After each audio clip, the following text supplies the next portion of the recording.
Hello guys.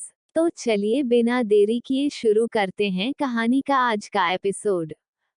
कुछ देर बाद सुकून, आरजू और दिव्या तीनों कॉलेज के लिए निकल गई थी। एक्सल कॉलेज के बाहर जैसे ही तीनों कॉलेज के बाहर पहुंची, तीनों की गाड़ी को देखकर एक बार फिर से सभी कॉलेज में मौजूद लड़के लड़कियां हैरान हो गए, क्योंकि इस बार तीनों अलग कार में आए थे जो कि पिछली वाली कार से भी ज्यादा महंगी और लग्जरियस थी। सब लोगों को अब इन तीनों के आइडेंटिटी जानने में और भी ज्यादा इंटरेस्ट आ रहा था, पर वह कुछ नहीं कर सकते थे।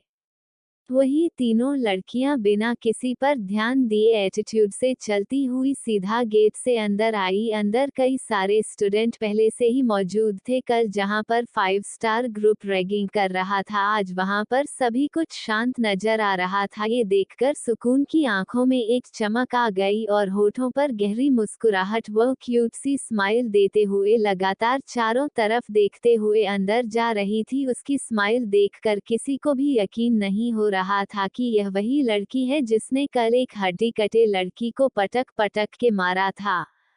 सुकून बिल्कुल एटीट्यूड से चल रही थी, उसका कूल स्वैग सबसे अलग था। सुकून को देखते हुए सबको देखकर अंदर जा रहे थे लड़के तो उसकी स्माइल देखकर ही घायल हो रहे थे। उनका बस चलता तो वह अभी के अभी सुकून को जाकर प्रपोज कर देते, पर कल के इंसिडेंट के कारण वह सुकून से दूरी बनाना ही बेहतर समझ रहे थे। वही लड़कियां तो जलकर राख हो रही थी। आखिर इस लड़की ने आते ही सभी लोगों का अटेंशन खुद की तरफ कर लिया था, जिन वजह से उन सभी को सुकून पर बहुत ज्यादा गुस्सा आ रहा था। पर अब वह सब लोग भी सुकून की ताकत देख चुकी थी, इस वजह से वह कुछ नहीं कर सकती थी। वही आज पूरे कॉलेज में 5 स्टार ग्रुप का एक भी मेंबर नजर नहीं आ रहा था। सब लोगों को हैरानी हो रही थी कि ऐसा कभी नहीं हुआ कि उनमें से कोई भी कॉलेज नहीं आया हो, पर वह सब इस बात से अनजान थे कि 5 स्टार ग्रुप मिलकर सुकून से बदला लेने की प्लानिंग कर रहे हैं। सुकून को भी उनसे कुछ लेना देना नहीं था, वह बस इस बात से खुश थी कि कल की तरह किसी गरीब और इंटेलिजेंट बच्चे को कोई परेशान नहीं कर रहा है। सुकून भले ही एक अमीर परिवार से थी, पर उसके हिसाब से जो बच्चे स्कॉलरशिप पर के दम पर कॉलेज में एडमिशन लेते हैं वह ज्यादा रिस्पेक्टेबल होते हैं, क्योंकि उन्होंने जिंदगी में कई मुश्किलों का सामना किया होता है। फिर भी वह लोग टूटने नहीं है और अपनी मेहनत के दम पर कुछ मुकाम हासिल करते हैं। इस वजह से सुकून कभी किसी को खुद से परेशान नहीं करती थी जब तक सामने वाला उसे उंगली ना दिखाए। सुकून कभी उसका हाथ नहीं पकड़ती थी, पर अगर सामने वाले ने उसे एक उंगली दिखाई तो सुकून बाकी चारों को तोड़ने से पहले एक बार भी नहीं सोचती थी। सुकून, आरजू और दिव्या कुछ देर बाद क्लास में पहुंच गई थी। क्लास में भी सभी लड़कियां उन्हें घूर घूर कर देख रही थी। सुकून और दिव्या को तो इससे कोई फर्क नहीं पड़ा, पर आरजू ने चिल्लाकर कहा, क्या हम लोग तुम्हें जोकर नजर आते हैं जो हमें घूर रहे हो? अगर तुम लोगों को शो देखना ही है तो मेरे सामने आओ, एक एक की हड्डियां तोड़ दूंगी। आरजू की बात सुनकर सभी लड़कियां डर के मारे अपना सर नीचे करके बैठ गई। वहीं लड़के हैरानी से इस लड़की को देख रहे थे जो थी तो दुबली पतली और खूबसूरत, पर हरकतें इसकी किसी गैंगस्टर की तरह थी। वही क्लास के कोने में बैठा एक लड़का जो दिखने में हैंडसम लग रहा था, उसने मुस्कुराते हुए आरजू को देखा और कहा, काफी इंटरेस्टिंग लड़की लगती है। उस लड़के की बात सुनकर साइड में बैठे लड़के ने कहा, अर्जुन क्या देख रहा है? उस लड़के की बात सुनकर अर्जुन ने मुस्कुराते हुए कहा, हमारी क्लास की नई दबंग को देख रहा हूँ। अर्जुन की बात सुनकर उस लड़के ने मुस्कुराते हुए कहा, वैसे कुछ भी कहे ये तीनों दिखने में किसी परियों से कम नहीं है, खास करके वह बीच वाली है। इतना कहकर उसने सुकून की तरफ इशारा किया। अर्जुन ने एक नज़र सुकून को देखा और कहा, वह है तो इससे ज्यादा खूबसूरत, पर यह भी किसी से कम नहीं है। अर्जुन की बात सुनकर उस लड़के की यानी कि मानिक ने कहा, मैंने कब कहा ये खूबसूरत नहीं है? ये भी भला की खूबसूरत है, खास करके इसके होठों के नीचे का वह तिल इसे और भी ज्यादा खूबसूरत बनाता है। जैसे ही अर्जुन ने उस तिल की तरफ देखा उसे आरजू और ज्यादा खूबसूरत लगने लगी। उसने मन ही मन कहा, काफी ज्यादा खूबसूरत हो तुम, लगता है तुमसे जान पहचान बढ़ानी पड़ेगी। वही मानिक ने मुस्कुराते हुए अपने साइड में बैठे लड़के को देखा जिसका पूरा ध्यान सिर्फ किताब में था। उसने अर्जुन की तरफ देखकर कहा, भाई मुझे तो लगता है कि यह इंसान एक दिन पढ़ पढ़कर पागल हो जाएगा। यार इतनी हॉट लड़कियां हमारे क्लास में है जिन्हें देखने के लिए पूरे कॉलेज के लड़के मर रहे हैं, और यह एक इंसान है जो कि किताबों में अपना सर घुसाए पड़ा है। उस तरफ देखा जहां पर एक लड़का जो कि दिखने में बहुत ही ज्यादा हैंडसम और हॉट लग रहा था, जिसने ब्लू कलर की शर्ट और बना हुआ था जिसमें उसकी फिट बॉडी साफ साफ नजर आ रही थी। उसे देखते हुए कहा, हमारे भाई आरव का जन्म तो सिर्फ पढ़ाई करने के लिए हुआ है। इतना कहकर अर्जुन जोर जोर से हंसने लगा। उसे हंसता देख मानिक भी हंसने लगा। वही जो लड़का पढ़ाई कर रहा था जिसका नाम आरव है, उसने उन दोनों की बातों को पूरी तरह से इग्नोर किया और अपनी बुक ही पढ़ता रहा। तभी क्लास में टीचर की एंट्री हुई। आज फर्स्ट लेक्चर मानव मल्होत्रा का नहीं था बल्कि उनकी जगह टीचर जिनका नाम मिस लावण्या था वह आई। मिस लावण्या की उम्र 45 साल की, अभी तक उनकी शादी नहीं हुई थी पर वह दिखने में काफी यंग लगती थी। वह स्टूडेंट के साथ भी काफी फ्रेंडली थी जिसकी वजह से मानव के बाद ये बच्चों की फेवरेट टीचर थी। उन्होंने अपना लेक्चर लेना शुरू किया। कुछ देर बाद उन्होंने बोर्ड पर एक क्वेश्चन लिखते हुए कहा, तो इसका आंसर कौन दे सकता है। इतना कहकर उन्होंने सभी बच्चों की तरफ देखा। वही सुकून बेचारी जिसका मैथ से बहुत ही बुरा कनेक्शन था, वह पेन को मुंह में भरकर चला रही थी। तभी टीचर का ध्यान सुकून की तरफ गया। उन्होंने मुस्कुराते हुए कहा, सुकून। अपना नाम सुनकर बेचारे सुकून का चेहरा उतर गया। वह जैसे तैसे खड़ी हुई, हालांकि बेचारी का चेहरा उतरा हुआ था। लावण्या ने मुस्कुराते हुए कहा, सुकून क्या तुम इसके बारे में बता सकती हो। सुकून ने मासूम सा चेहरा बना, मिस कितनी भी कोशिश करें हमें मैथ समझ ही नहीं आता और आपने जो जो बताया सब हमारे सर के ऊपर से गया। इतना कहकर सुकून ने क्यूट सी स्माइल मिस लावण्या को दी और चुप हो गई। मिस लावण्या जो कि काफी प्यारी टीचर थी, सुकून की क्यूट सी स्माइल देखकर तो पहले ही पिघल गई थी। वही सुकून की बात सुनकर किताब में अपना सर घुसा कर बैठे आरव के कानों में जैसे ही सुकून की मीठी आवाज गई, उसने अपना चेहरा ऊपर उठाकर उस तरफ देखा। सुकून को देखकर उसकी दिल की धड़कन बढ़ने लगी। उसने मन ही मन कहा, she look like a doll. उसकी बात साइड में बैठे मानिक के कानों में भी गई। मानिक ने हैरानी से कहा, भाई ये तू है या मैं सपना देख रहा हूँ, मुझे लग रहा है मैं पागल हो जाऊंगा। तू उस पर फिदा हो गए, मतलब मेरे लिए। वह बस इतना कहकर उसने दिव्या की तरफ इशारा किया। आरव ने उसे घूरते हुए कहा, अपना मुंह बंद कर वरना तेरा सर फोड़ दूंगा। मानिक चुपचाप बैठ गया। तभी टीचर ने मुस्कुराते हुए कहा, सुकून तुम ध्यान देकर पढ़ा करो, तुम्हें मैथ आज जरूर समझ में आएगा। सुकून ने बच्चों की तरह मुंह बनाकर, आपका हम तो बचपन से ध्यान देते हैं पर पता नहीं है मैं आप ही ऐसा है, हमें समझ ही नहीं आता। अब आप ही बताओ हमारी क्या गलती है इसमें। सुकून की बात सुनकर क्लास में मौजूद सभी लड़के अपनी प्यार भरी नजरों से उसे देख रहे थे। वही लड़कियां गुस्से से सुकून को घूर रही थी, क्योंकि अगर सुकून की जगह पर वह होती तो अभी तक टीचर ने उन्हें डांटा होता, पर सुकून को टीचर बहुत प्यार से समझा रही थी। तभी आरव ने अपना हाथ ऊपर उठाकर कहा, miss can I.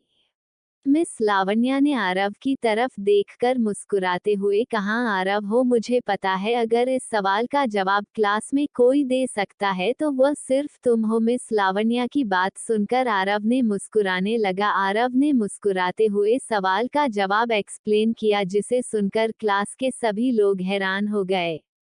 Miss Lavanya ने मुस्कुराते हुए कहा, असल में यह सवाल मैंने आपको अभी तक पढ़ाया ही नहीं है, मैं बस देखना चाहती थी कि आप लोग सिर्फ वही सब जानते हो जो मैंने पढ़ाया है या फिर कुछ और भी। और इसमें आरव तुम पास हो गए। मिस लावण्या की बात सुनकर आरव मुस्कुराने लगा। तभी उसका ध्यान चुपचाप खड़ी सुकून की तरफ गया, जो अजीब अजीब मुंह बनाकर ब्लैकबोर्ड की तरफ देख रही थी, जैसे वह समझने की कोशिश कर रही हो कि वहां पर क्या लिखा है। ये देखकर उसके चेहरे पर बड़ी सी मुस्कुराहट आ गई। उसने मन ही मन कहा, सिली गर्ल। कुछ देर बाद टीचर की क्लास खत्म हुई और मानव अपना लेक्चर लेने के लिए क्लास में आया। पूरी क्लास के दौरान मानव छुप छुप के सुकून को ही देख रहा था। वही यही हाल आरव का भी था। अर्जुन तो बिना पलके झपकाए लगातार बेशर्मी से आरजू को ही घूर रहा था, जैसे अभी जाकर उसे प्रपोज कर देखा। वही मानिक बेचारा सोच रहा था कि उसे भी खुद ट्राई करना चाहिए या फिर नहीं। वही हमारी तेरी मूर्तियां अपने में ही मगर होकर चुपचाप जो जो टीचर बता रहे थे वह देखते तो कभी आलस से अपना सर सोने के लिए झुका देती। तीनों को किसी से कोई मतलब नहीं था। सभी क्लास खत्म हो जाने के बाद तीनों सीधा घर के लिए निकल गई, क्योंकि तीनों काफी ज्यादा थक गई थी। अभी वह तीनों आधे रास्ते में ही थी कि तभी एक गाड़ी अचानक से उनकी कार के सामने आकर रुकी। इस तरह से गाड़ी के आ जाने की वजह से ड्राइवर ने झटके से ब्रेक लगाया और वह तीनों सामने की तरफ गिरने को हुई, पर तीनों ने जल्दी ही खुद को संभाल लिया। आरजू ने गुस्से से चिल्लाकर कहा, क्या हुआ, मारना चाहते हो हमें? ड्राइवर ने घबराते हुए कहा, मैडम वह सर की गाड़ी। ड्राइवर की बात सुनकर आरजू ने खिड़की से बाहर देखा, जहां पर एआर का लोगो लगा हुआ था। वहां पर कई सारे गाड़ियां मौजूद थे। ये देखकर आरजू ने मुंह बनाकर कहा, सुकून जाओ, तुम्हारे मिस्टर हैंडसम आ गए तुम्हें लेने के लिए। ये सुनकर सुकून एक्साइटेड होकर गाड़ी के बाहर निकली और दौड़ती हुई उस गाड़ी की तरफ गई जहां पर अरमान था। उसने झट से गाड़ी का दरवाजा खोला। अंदर अरमान लेकर बैठा हुआ था। सुकून जल्दी से अंदर घुसने अरमान की गोद से लैपटॉप उठाकर साइड में फेंका और उसकी गोद में बैठ गई। अरमान ने उसे पकड़ हुए कहा, ये क्या हरकत है एंगल? सुकून ने मुंह बनाकर कहा, आप हमारे साथ ऐसा कर सकते हो? अरमान ने बिना किसी एक्सप्रेशन के कहा, मैंने क्या किया? सुकून ने पाउट बनाकर कहा, आपने हमें बताया नहीं कि आप हमें लेने आने वाले हो। पता है हमें आपकी कितनी याद आ रही थी। अरमान ने कहा, कितनी? सुकून ने अपनी बड़ी बड़ी आंखों को और बड़ा करते हुए कहा, जितनी पूरी दुनिया में किसी को नहीं आती। अरमान ने कहा, और वो कितनी होती है? सुकून ने बच्चों की तरह मुंह बनाकर कहा, हमें कैसे पता, हमें तो मैथ आता ही नहीं। इतना कहकर उसका चेहरा उदास हो गया। अरमान ने उसे सीने से लगाकर कहा, कोई बात नहीं, मैं आपको सिखा दूंगा। सुकून ने कहा, फिर भी हमें समझ नहीं आएगी।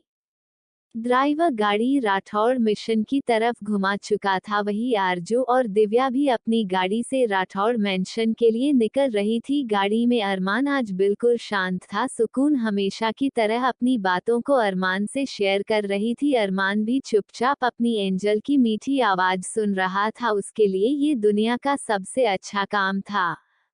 कुछ देर बाद अरमान की गाड़ी और आरजू और दिव्या के गाड़ी आकर राठौड़ मैंशन के बाहर रुकी। अरमान गाड़ी से बाहर निकला। उसने सुकून का हाथ पकड़ा। दोनों कदम से कदम मिलाते हुए राठौड़ मैंशन की तरफ चल रहे थे। उनके पीछे ही दिव्या और आरजू भी आ रही थी। अरमान जैसे ही लिविंग रूम में पहुंचा, उसका ध्यान सोफे पर बैठे अपने दादा दादी पर गया। उसने दोनों की तरफ ध्यान नहीं दिया और लिविंग रूम के बीच में जाकर जोर जोर से चिल्लाने लगा, अभी के अभी सब नीचे आओ। उसे इस तरह से चिल्लाता देख सीताजी और अशोक जी ने कहा, क्या हुआ अरमान?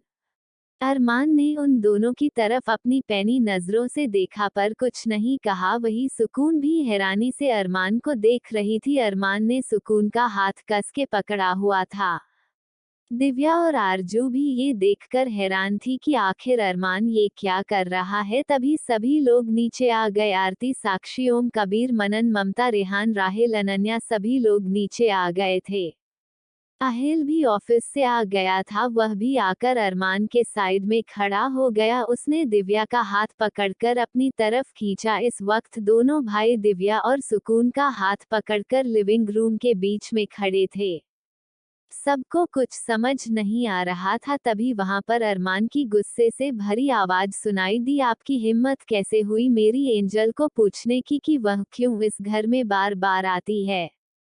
अरमान की आवाज इतनी कठोर थी कि वहां मौजूद हर एक इंसान के हड्डियों में कंपन महसूस हुई। सब लोग समझ गए थे कि अरमान ये सब ममता से कह रहा है। वहीं ममता बेचारी की सिट्टी पिट्टी गुल हो गई थी। उसे अब खुद पर ही गुस्सा आ रहा था कि उसने अपने जबान से वह शब्द निकाले ही क्यों, क्योंकि वह अच्छे से जानती थी कि यह अरमान इस सुकून के लिए हद से ज्यादा पागल है। ममता को कुछ ना कहता देख अरमान ने टी टेबल पर रखा हुआ वास उठाकर जमीन पर जोर की आवाज के साथ पटक दिया और चिल्लाते हुए कहा, जबान खोलिए अपनी, मेरी एंजल को यही कहा था ना किस हक से यह घर में पड़ी रहती है। तो सुनिए, यह मेरी है, जो मेरा है वह सब कुछ इसका है, ये घर, ये दौलत, शोहरत, सब कुछ जो कुछ मेरा है वो मेरी एंजल का है। तो आप कोई नहीं होती मेरी एंजल से पूछने वाली कि वह इस घर में क्या कर रहे।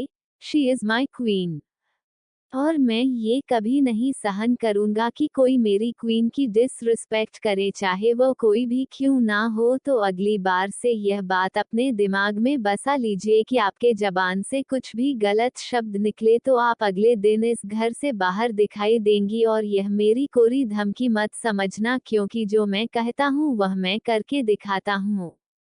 इतना कहकर अरमान ने सुकून का हाथ पकड़ा और सीढ़ियों से उसे लेकर ऊपर चला गया। अरमान के जाने के बाद आहिल ने भी ममता को घूरते हुए कहा, अरमान की बात याद रखिएगा, और यही बात अगर आपने फिर से मेरी कपकेक को कही तो मैं भी अरमान की तरह आपको नहीं छोड़ूंगा। इतना कहकर वह भी दिव्या को लेकर सीढ़ियों से ऊपर चला गया। ममता की आंखों में आंसू आ गए थे, क्योंकि घर के दो बच्चों ने उनकी इतनी इंसल्ट की, पर घर में किसी ने कुछ नहीं कहा। पर ये आंसू बेइज्जती के नहीं बल्कि नफरत के कारण आए थे। उन्होंने मन ही मन का, तुम दोनों को तो मैं छोड़ूंगी नहीं। वही आरजू को बिल्कुल भी बुरा नहीं लग रहा था, क्योंकि बचपन से ही उसने अपनी मां को इस तरह की हरकतें करते हुए देखा था। वह चुपचाप ऊपर अपने कमरे में चली गई। सभी लोग धीरे धीरे करके अपने अपने कमरे में चले गए। सभी लोगों के जाने के बाद मनन ने धीरे से ममता के कंधे पर हाथ रखते हुए कहा, ममता चलो। ममता ने गुस्से से उसका हाथ झटकते हुए कहा, तुम किसी काम के नहीं हो, तुम्हारे अंदर इतनी भी शर्म नहीं है कि तुम्हारे सामने तुम्हारे भाई के बच्चों ने तुम्हारी बीवी की इंसल्ट की और तुम अपनी जबान से एक शब्द भी नहीं निकाल पाए।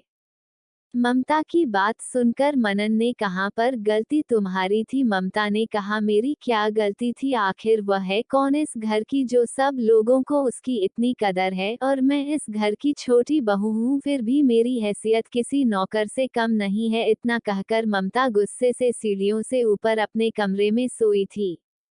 अरमान सुकून को लेकर सीधा अपने कमरे में आ गया। उसने सुकून को दीवार से लगाकर उसके दोनों तरफ अपने हाथ रखे और उसकी आंखों में आंखें डालकर कहा, आपने मुझसे यह बात शेयर क्यों नहीं की एंजल। इस वक्त अरमान की आंखों में गुस्सा और आवाज में नाराजगी थी। सुकून ने अरमान की आंखों में देखकर मासूमियत से कहा, मिस्टर हैंडसम, आप घर पर नहीं थे और हम आपको रात को बताने वाले थे, पर आपने पहले ही सब कुछ पता कर लिया। हमारे मिस्टर हैंडसम तो जादूगर है। इतना कहकर सुकून आगे बढ़ी और उसने अरमान के गालों पर किस कर दिया। अरमान, जो कि सुकून से गुस्सा था, सुकून की एक क्यूट सी हरकत देखकर उसका गुस्सा गायब हो गया, पर फिर भी उसने थोड़ा गुस्से से कहा, पर आपको अपनी सभी बातें मुझसे बतानी होगी एंजल, चाहे कुछ भी बात क्यों ना हो, कोई भी बात क्यों ना हो, आप सब कुछ सबसे पहले मुझे बताएंगे।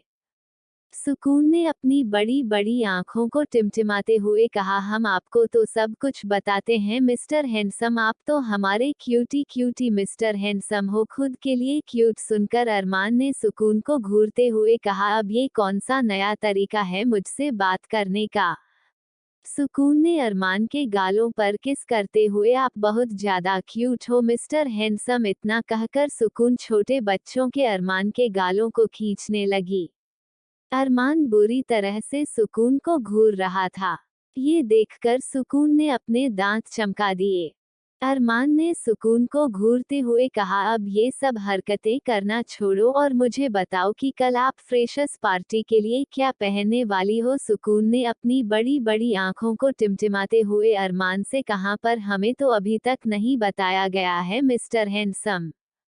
अरमान ने कहा परसों तुम्हारी फ्रेशर्स पार्टी है और कल इसके बारे में तुम्हें पता चल जाएगा। सुकून ने अरमान को कस के गले लगाया और अरमान के सीने पर अपना चेहरा रब करते हुए कहा, आप कितने प्यारे हो मिस्टर हैंडसम, हमारी सभी बातों का ध्यान रखते हो। सुकून की बात सुनकर अरमान ने सुकून का चेहरा अपने हाथों में भरकर कहा, जिंदगी भर तुम्हारी हर बात का ध्यान रखूंगा क्योंकि तुम मेरी जीने की वजह हो। अरमान की बात सुनकर सुकून ने एक्साइटेड होते हुए कहा, आप कितने क्यूट क्यूट बातें करते हो मिस्टर हैंडसम, हमारा तो दिल करता है हम आपको कच्चा ही खा जाए।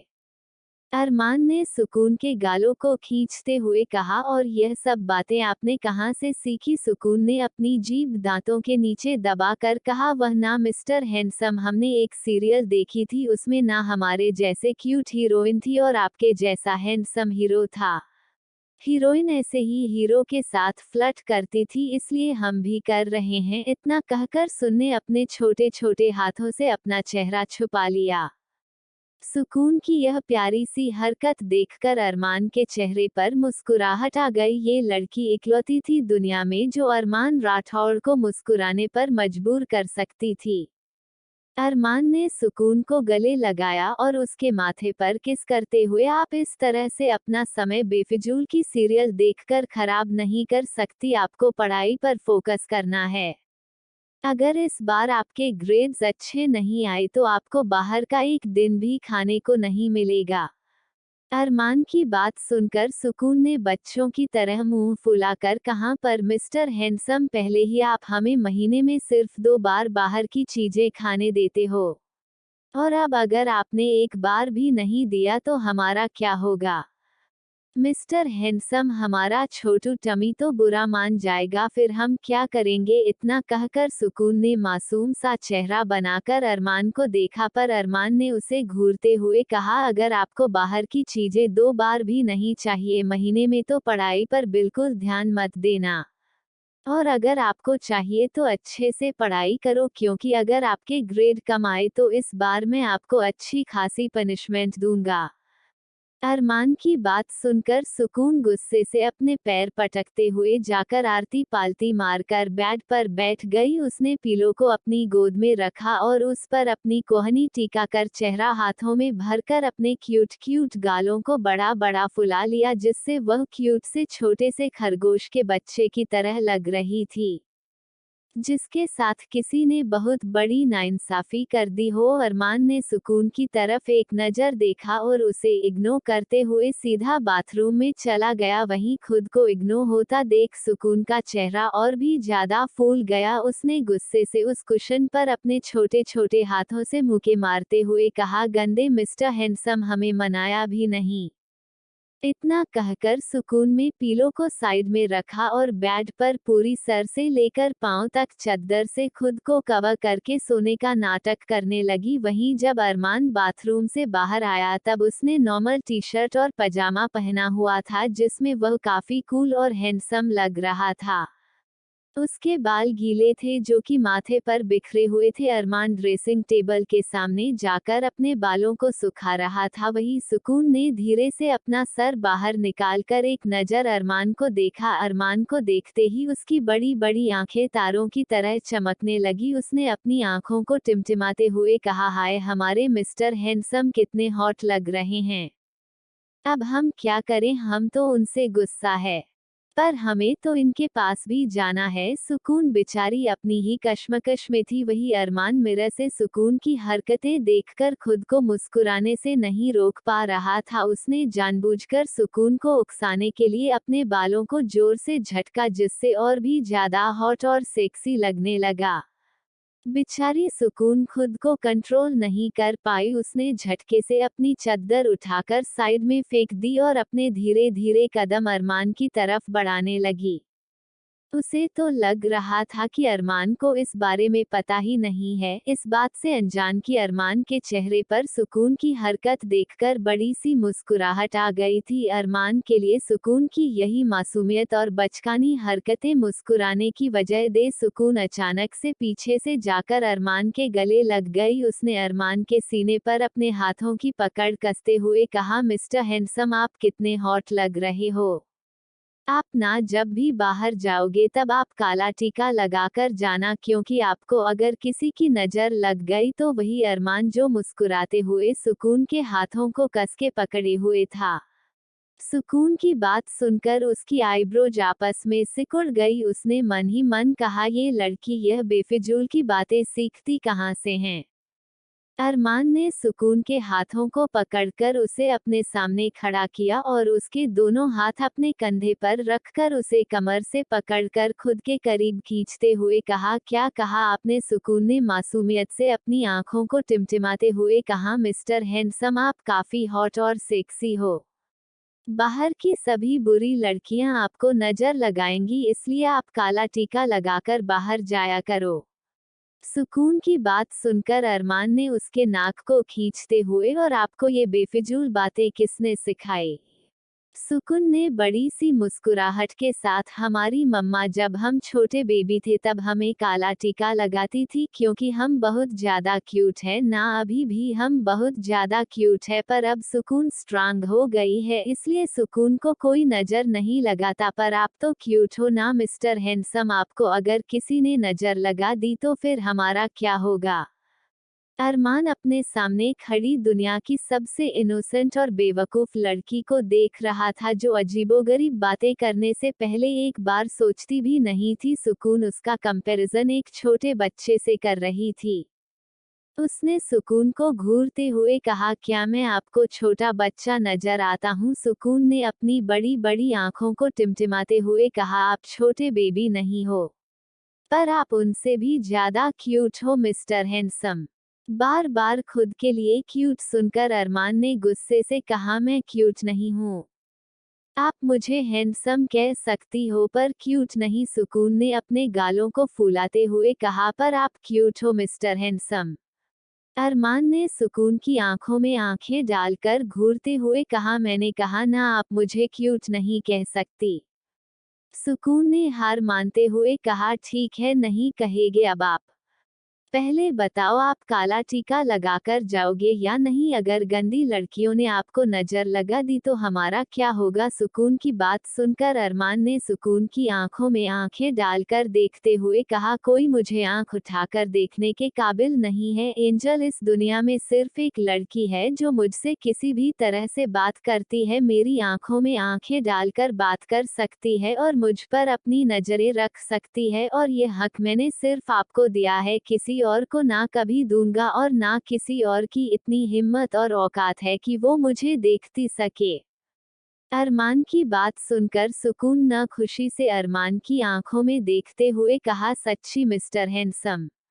अरमान ने अपनी पलकें झपकाईं। अरमान ने सुकून को झट से गोद में उठाया और कहा, अब बहुत देर हो गई है, आप सो जाओ, क्योंकि कल सुबह आपके कॉलेज के क्लासेज भी है। सुकून भी चुपचाप बिस्तर पर लेट गई। अरमान उसके साइड में आकर लेट गया। अरमान के लेटते ही सुकून उसकी तरफ सरक गई। उसने अपना सर अरमान के सीने पर रखा और अपना एक हाथ और एक पैर और मां के ऊपर लपेट कर लेट दिया।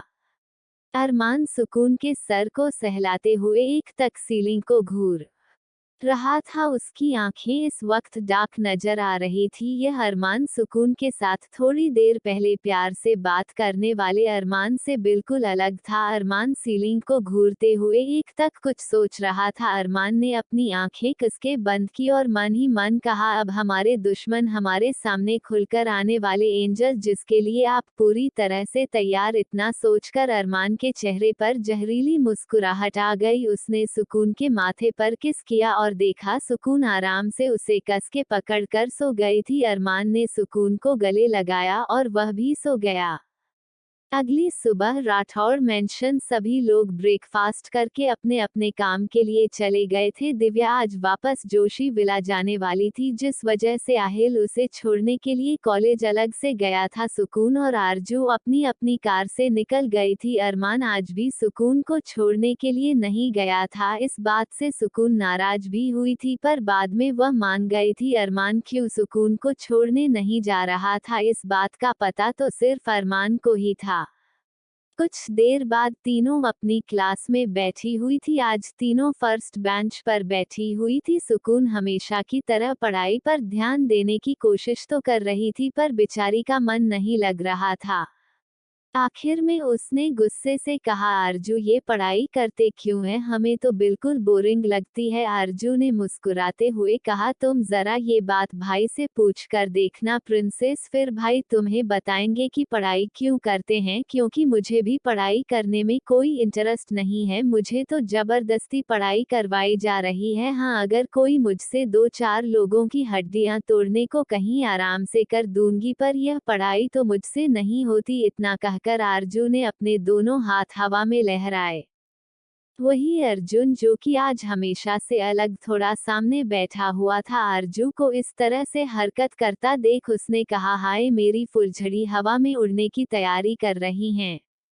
अगर ये तैयार हो जाए तो इसके लिए एक प्राइवेट हेलीकॉप्टर खरीद लो। उसकी बात सुनकर साइड में बैठे मानिक ने मुंह बनाते हुए कहा, उससे पहले वो तेरी हड्डियां ना तोड़ दे। मानिक की बात सुनकर अर्जुन ने गुस्से से उसे घूरते हुए कहा, तू मेरी लव स्टोरी का विलेन है। मुझे मोटिवेट करने की जगह तू मेरा ब्रेन वॉश करके मुझे मेरी फुलझड़ी से दूर करना चाहता है। मानिक ने अजीब तरह से मुंह बनाकर कहा, कौन फुलझड़ी? अर्जुन ने अपनी बत्ती सी चमकाते हुए कहा, वह देख आरजू राठौड़। मानिक ने उसके सर पर मारते हुए कहा, बददिमाग इंसान, उसका इतना प्यारा नाम है आरजू, तूने उस नाम को छोड़कर फुलझड़ी कहना शुरू कर दिया। अगर उसे पता चल गया ना तो सच कह रहा हूँ तेरी सारी हड्डी पसली तोड़ देगी। वो अर्जुन ने किसी पागल आशिक की तरह कहा, उसके हाथ से अगर मेरी हड्डियां भी टूट जाए तो क्या गम है। मानिक ने उसे घूरते हुए कहा, भाई मुझे लगता है कि तू हीर रांझा लैला मजनू सबको पीछे छोड़ देगा। दोनों अपनी बातों में लगे हुए थे, इस बात से अनजान कि उनके बगल में बैठा इंसान किताब से अपना सर निकालकर बिना पल के झपकाए सुकून को एकटक घूर रहा था। यह कोई और नहीं आरव था, जो कि सुकून को बिना पल के झपकाए एकटक देख रहा था। सुकून को देखते हुए उसके इमोशनलेस चेहरे पर हल्की मुस्कुराहट थी। उसने मन ही मन कहा, पता नहीं ना चाहते हुए भी तुम मुझे खुद की तरफ खींच रही हो मिस सुकून कपूर। दिल बगावत कर रहा है तुम्हारी वजह से। समझ नहीं आ रहा है ये पागल दिल क्यों खुद से बगावत करके तुम्हारी ओर आ रहा है। ये सब आरव मन ही मन सोच रहा था, पर सुकून को देखकर उसके दिल में सुकून महसूस हो रहा था। कल से वह घर जाने के बाद भी लगातार पढ़ाई के बारे में ना सोचकर सुकून के बारे में सोच रहा था, और आज जब उसने सुकून को फाइनली फिर से देख लिया तब उसके दिल को चैन मिल रहा था। उसने मन ही मन कहा, शायद यही प्यार की शुरुआत है। तभी क्लास में मानव मल्होत्रा की एंट्री हुई। मानव को सभी बच्चों ने गुड मॉर्निंग विश किया। मानव ने मुस्कुराते हुए सभी बच्चों को गुड मॉर्निंग विश किया। सभी लड़कियां तो आज मानव को बिना पल के झपकाए घूर रही थी। आज मानव एक वाइट कलर की टी शर्ट और ब्लू कलर के जीन्स में आया था। इस वक्त वह बिल्कुल उनका क्लासमेट लग रहा था। उसे देखकर कोई नहीं कह सकता था कि वह उनका प्रोफेसर है। असल में ये सब मानव ने सुकून की अटेंशन पाने के लिए किया था। उसे क्या पता था कि उससे 1000 गुना हैंडसम इंसान तो सुकून का बॉयफ्रेंड है, जिसके साथ सुकून दिन रात रहती है, तो फिर सुकून को उसकी हैंडसमनेस से कोई फर्क नहीं पड़ने वाला। वही सुकून ने एक नज़र भी उसे नहीं देखा तब उसे काफी बुरा लगा, पर उसने खुद को समझाया कि सुकून उसे देखकर मुस्कुरा कैसे सकती है जबकि वह एक टीचर है और सुकून स्टूडेंट है। मानव ने मुस्कुराते हुए सभी को पढ़ाना शुरू किया। तभी उसने एक सवाल ब्लैक बोर्ड पर लिखा और मुस्कुराते हुए सभी बच्चों से कहा, वैसे आप में से कौन इसका जवाब देना चाहेगा? इतना कहकर वह सभी बच्चों को देखने लगा। काफी बच्चों ने अपने हाथ उठाया। मानव ने मुस्कुराते हुए एक नज़र सुकून की तरफ देखा, जो छोटे बच्चों की तरह मुंह बनाकर ब्लैक बोर्ड के क्वेश्चन को समझने की कोशिश कर रही थी। उसने मुस्कुराकर कहा। सुकून अपना नाम सुनकर बेचारी सुकून का चेहरा रोने जैसा हो गया। वह इस तरह से खड़ी हुई जैसे उसके अंदर कोई जान ही ना हो। फिर उसने मुंह बनाकर कहा, सभी टीचर मुझे ही खड़ा क्यों करते हैं? ये सब उसने बहुत मासूमियत और क्यूट तरीके से कहा था। ये सब कहते हुए उसने अपने होठों का पाउट भी बना लिया था। उसकी अदा देखकर तो सभी लोग फिर से फिदा हो गए, यहाँ तक कि मानव मल्होत्रा के भी दिल की धड़कन बढ़ने लगी। उसने मन ही मन का, लगता है ये हार्ट अटैक देकर ही मानेगी। उसने मुस्कुराते हुए मन ही मन का, मेरा दिल तो चुरा ही चुकी हूँ, अब क्या जान लेना चाहती हो मिस कपूर? फिर उसने चेहरे पर मुस्कुराहट के साथ, क्योंकि आप इंटेलिजेंट हो, देखने में अपनी तारीफ सुनकर सुकून तो हवा में उड़ने लगी। उसने एक्साइटेड होते हुए कहा, आप सच कह रहे हो सर? मैं तो इंटेलिजेंट ही पैदा हुई थी, पता नहीं यह मुझे समझ क्यों नहीं आता। सुकून की बात सुनकर सब लोग खिलखिलाकर हंसने लगे। सुकून की तरफ देखकर क्यूट स्माइल पास करते हुए कहा, आप सब क्यों हंस रहे हो? सुकून की स्माइल देख करके फिर से घायल हो गए। लड़कियां गुस्सा और नफरत से सुकून को घूरने लगी। बेचारा आरव मन ही मन कह रहा था, ये लड़की तो अपनी एक नजर से ही सबको घायल कर देती है। उसने एक नज़र क्लास में बैठे सभी लड़कों को देखा जो सुकून को प्यार भरी नजरों से देख रहे थे। ये देखकर उसकी आंखें गुस्से से लाल हो गई। उसने खुद को कंट्रोल करते हुए कहा, लगता है फ्यूचर में काफी ज्यादा लव राइवल्स होने वाले हैं। इतना सोचकर वह मन ही मन मुस्कुराने लगा, इस बात से अनजान कि जिन लोगों को अपना कंपटीशन समझ रहा है वह तो उसके दूर दूर तक नहीं है, और जो इंसान असल में उसके सामने खड़ा होगा उससे आंख मिलाने की भी हिम्मत उसमें नहीं है। सुकून ने अपनी टिमटिमाती आंखों से एक नज़र ब्लैक बोर्ड की क्वेश्चन की तरफ देखा और मानव की तरफ देखकर मुंह बनाकर, कहां पर यह इकोनॉमिक्स हमारे सर के ऊपर से जाता है, अब हम क्या करें? प्लीज चैनल को subscribe and like comment share जरूर करें।